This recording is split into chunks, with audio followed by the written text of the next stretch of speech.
बांग्लादेश के बाद क्या अब पाकिस्तान की बारी है?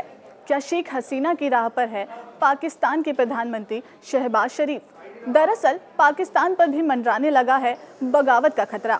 इस्लामाबाद में गली गली में धमकी भरे पोस्टर टंग गए हैं। बलूचिस्तान में युवाओं में आक्रोश की आग दहक रही है। बांग्लादेश की बगावत वाले नारे लाहौर से लेकर कराची में गूंजने लगे हैं और प्रधानमंत्री शहबाज शरीफ की नींद उड़ गई है और उन्हें ये डर सताने लगा है कि कहीं उनकी सरकार का हाल भी शेख हसीना की तरह तो नहीं हो जाएगा। इस्लामाबाद एयरपोर्ट के रनवे पर विमान खड़ा है।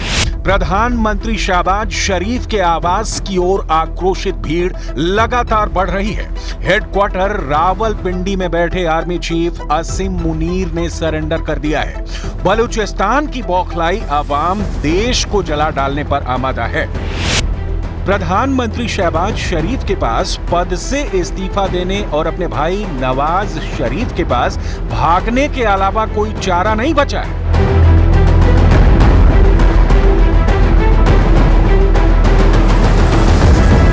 ठीक ऐसी ही तस्वीर है इस वक्त पाकिस्तान की।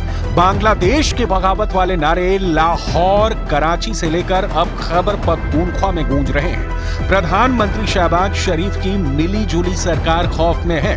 पाकिस्तान में ऑपरेशन लेपर्ड शुरू हो गया है। इस्लामाबाद में गली गली थ्रेट लेटर के पोस्टर टंग गए हैं। 1971 में पाकिस्तान से अलग बना बांग्लादेश 2024 में पाकिस्तान से कटकर बनेगा बलूचिस्तान।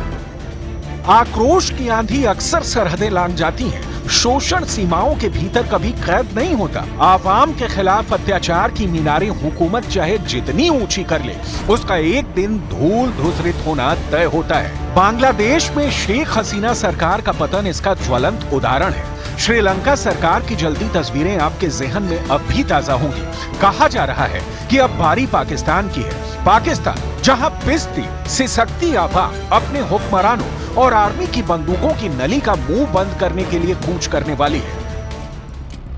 पाकिस्तान में बांग्लादेश की तरह ही अब छात्र सड़क पर उतरने वाले हैं। इमरान खान की पार्टी पीटीआई के स्टूडेंट विंग ने पैदल मार्च का ऐलान किया है। पाकिस्तान के नेशनल काउंटर टेररिज्म अथॉरिटी ने एक थ्रेट लेटर जारी किया है। अथॉरिटी ने पाकिस्तान सरकार को किसी भी अप्रिय घटना से बचने के लिए अत्यधिक सतर्कता और सावधानी बरतने की सलाह दी है।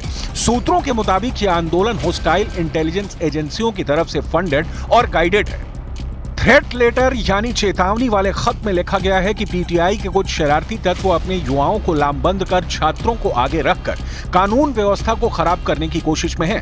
अदियाला जेल में करप्शन के केस में बंद पूर्व प्रधानमंत्री इमरान खान ने 13 और 14 अगस्त को हर पर्च में हिलाल और पर्च में इंसाफ के साथ सड़कों पर उतरने की अपील की है। पाकिस्तान की आजादी की रात भर जागने के लिए इमरान खान ने अपील की है। शहबाज सरकार के लिए ये मुसीबत नई नहीं है, लेकिन इस बार आंदोलन की तीव्रता शहबाज सरकार के लिए खतरे की घंटी है।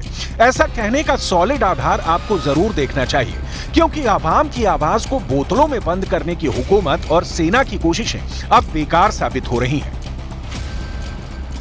पहली वजह महंगाई, दूसरी वजह बेरोजगारी, तीसरी वजह विदेशी कर्ज, चौथी वजह आतंकवाद, पांचवी वजह हुकूमत का भ्रष्टाचार, छठी वजह आर्मी का अत्याचार, सातवीं वजह विपक्षी पार्टी को कुचला जाना, आठवीं वजह बलूचिस्तान के हक का मारा जाना, नौवीं वजह पाकिस्तान अधिकृत कश्मीर में ज्यादती, 10वीं वजह गली गली बेरोजगारों की फौज।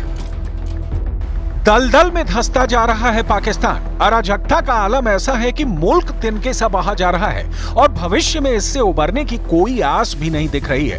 तख्ता पलट के माहौल के बिल्कुल अनुकूल हो चला है, लेकिन परेशानी यह है कि वर्तमान आर्मी जनरल असीम मुनीर में भी इतनी ताकत नहीं बची कि कौम का कानून तोड़ने वालों को कुचल सके। यही वजह है कि कहा जा रहा है कि बांग्लादेश के बाद अब बारी पाकिस्तान की है। गिलगित बाल्टिस्तान, पीओके, पंजाब, सिंध, खैबर पख्तूनख्वा, बलूचिस्तान, इस्लामाबाद, बांग्लादेश में शेख हसीना की सरकार के पतन के बाद पाकिस्तान ने खुशी जताई थी। हुकूमत ने कहा था कि नई सरकार बनेगी तो उसके साथ हमारे रिश्ते मजबूत होंगे। लेकिन पाकिस्तान के अलंबरदार ये समझने में चूक गए कि जो बांग्लादेश में हुआ वही पाकिस्तान में भी हो सकता है। अब पाकिस्तान के भीतर खलबली मच रही है, सड़क पर संग्राम छिड़ने की आशंका जताई जा रही है तो आर्मी देख लेने की धमकी देने पर उतर आई है। पाकिस्तानी सेना के propaganda wing inter services public relations ने जनरल मुनीर के हवाले से कहा है, अगर कोई पाकिस्तान में अराजकता पैदा करने की कोशिश करता है तो अल्लाह की कसम हम उसके सामने खड़े होंगे। दुनिया की कोई भी ताकत पाकिस्तान को नुकसान नहीं पहुंचा सकती, क्योंकि ये देश लंबे समय तक चलने के लिए बना है। आर्मी चीफ का ये बयान गीदड़ भभकी से ज्यादा कुछ नहीं है। आपको याद होगा कि पीटीआई के कार्यकर्ता कैसे रावलपिंडी आर्मी के हेडक्वार्टर में घुस गए थे और आर्मी देखती रह गई। आवाम जब सड़क पर उतरती है तो किसी भी खुर्रम खान की धज्जियां उड़ जाती हैं और यहाँ तो वर्षों से दबाई और कुचली जाती जनता है। सरकार सेना के साथ मिलकर नैरेटिव कंट्रोल करने और असंतोष को दबाने के मकसद से कदम उठाती रही है।